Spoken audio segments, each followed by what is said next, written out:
Foundations oftentimes operate from a 50,000 foot level. The funder relationship is important with nonprofits because it helps to guide the work of a funder.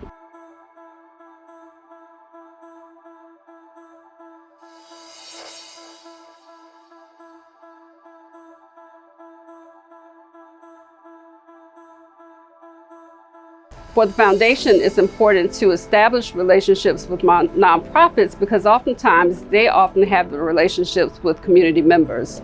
They are oftentimes the first points of contact within communities. And so it makes sense that foundations and other funders would establish good relationships with nonprofits because they're actually the ones doing the work on the ground.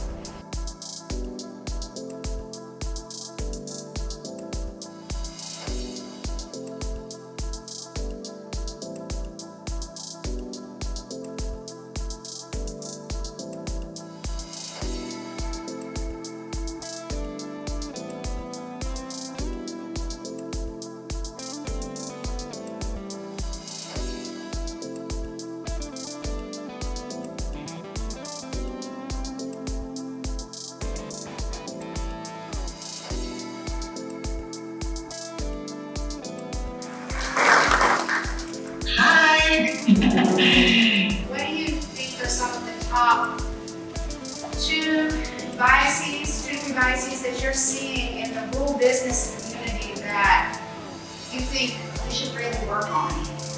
I hear so often, and I actually walk away because I don't want to hear it, I don't believe it, is that we don't have the talent in our workforce, that our people are unhireable, and that is absolutely not true.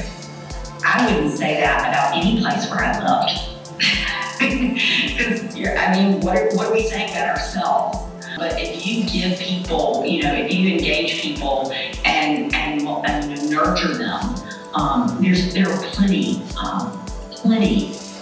of talent in our rural areas. So that would be a bias.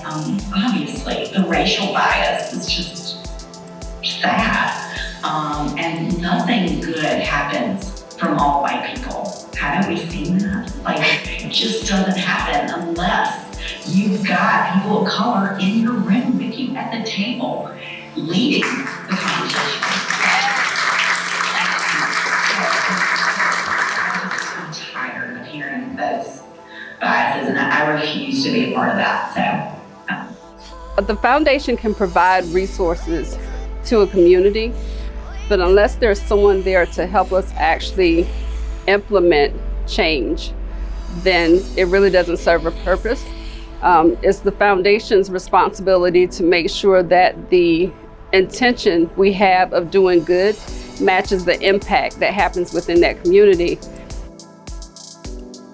So appreciative of the supports and the resources that we have received in working with Courtney and Victor. So that classroom has journal notebooks in which the instructor spent time allowing students to journal and write their thoughts down and have discussion. Laptops were provided for students who had a barrier. If they couldn't come to school every day, sick parent, sick child, learning could be continuous. And that was a great asset. Yeah. I do want to talk about a little bit of the design of the program, because when you hear about pens and pencils and journals and stress balls and bean bags and snacks and books, etc., all that is possible not because of the wisdom of ROI, but ROI leaning on community wisdom. Because I was talking with Vici, and she said, before we launched ROI, we actually went out into the community, and she said the number one thing we heard is that with these kinds of programs, they never get any funding to do some of the stuff. It would just be the coaching part, right? All the programs that I've helped with coaching, I haven't seen that at all. So it was so beautiful to have a whole mechanism to say, hey, you have an idea and here's money that you can apply for. The project not only worked on worked on our students, it worked on us as people.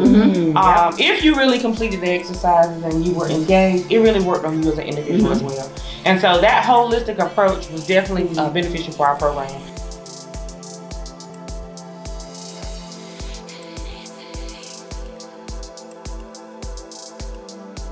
Area L AHEC, which is the AHEC part of was the first AHEC in the country.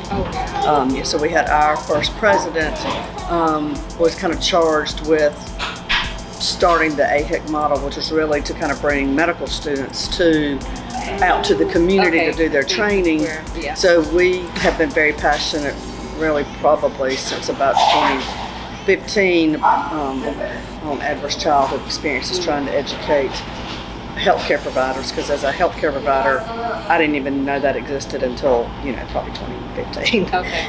So I think it's really important for the healthcare providers to understand.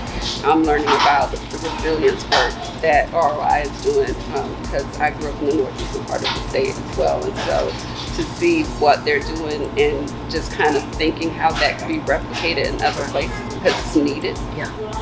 It's important, and I think that's where they've gone way beyond succeeding at that. So, I just want to support them all that I can. Well, great. Me too. They do great work, and we are just very fortunate to have them in our region. Yeah.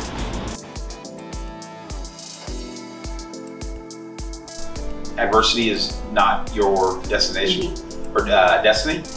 These are what we believe in. This is how we believe, and these are the outcomes we hope to achieve. Obviously it's not perfect. It's not this, but it's what we try to preach. We hold on all the time. So we just say it's the 3 C's of target football. And nowhere on there does it say, win a state championship. Nowhere on there does it say, go undefeated. All this. Now we have those goals, obviously. Obviously we've been very successful, but we think we've been very successful because we do this. Because it transcends football. Yes, exactly. Where we talk about relentless effort and prepare you for the moment. Well, what is that moment? That moment could be take the ACT, take your college admittance exam. It could be go to that job interview. It's going through boot camp. It's whatever it may be. And at the end of the day, if that's what we're trying to get kids, to be a competitive, excellence, that's the idea of it. And that's so overall, that's kind of our blueprint of how we love running things and how we do all that.